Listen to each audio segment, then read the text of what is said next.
Dollar diplomacy. Dollar diplomacy refers to the foreign policy promoted by President William Howard Taft from 1909 to 1913. What was the philosophy behind dollar diplomacy? Well, Taft and his Secretary of State, Philander C. Knox, believed that the goal of diplomacy should be improving American commercial interests both at home and overseas. They wanted to use American economic power to maintain global influence. By the time Taft became president, he was already influenced by two approaches to U.S. foreign policy. The first one became known as the open door policy. In 1899, under President McKinley, Secretary of State John Hay coined the term open door to describe an approach to keeping China open to trade. The idea being that having equal opportunity for international trade in a big country like China would protect American financial interests within the East.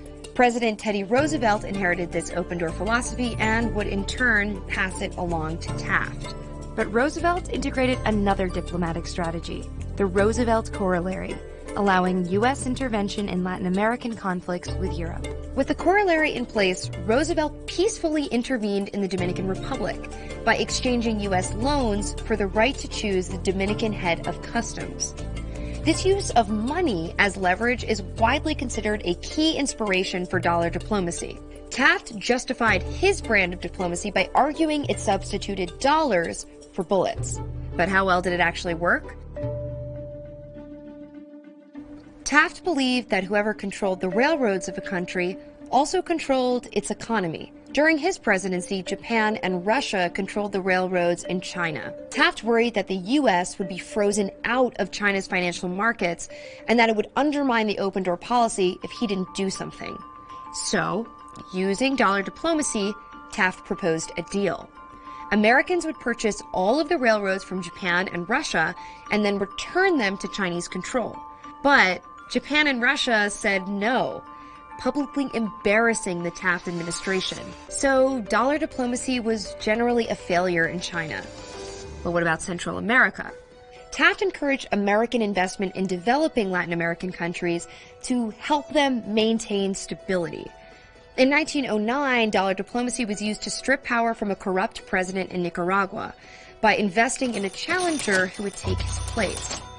But even with the U.S. dollars invested in the country and a new president, Nicaragua still suffered ongoing political turmoil. Resentment from Nicaraguans led to revolution. By 1912, the U.S. was sending in Marines instead of money. Dollars for bullets turned into dollars and bullets. U.S. forces would stay there for 13 years, as Nicaraguans grew increasingly skeptical of the United States. Dollar diplomacy failed in Nicaragua, and it failed in Mexico too. Taft encouraged U.S. investors to buy up land and resources in Mexico. By 1913, Americans had invested over $1 billion in Mexico and owned a significant percentage of the land. But the people of Mexico were angry that dictators and American investors were getting rich off their resources, while most Mexican people were poor. Regardless of Taft's intentions, dollar diplomacy both embarrassed the United States and angered our southern neighbors. It seemed other countries didn't want American involvement in their economies, but it didn't stop future administrations from doing so. Woodrow Wilson, however, upon taking office, immediately denounced dollar diplomacy and removed government support for American businesses in China and the Caribbean. Today, this policy is still criticized for the focus on financial investments as an attempt to control another nation. Of course, dollar diplomacy is not a uniquely American phenomenon. So while Taft's foreign policy was an ultimate failure, we can still feel the echo of its influence 100 years later.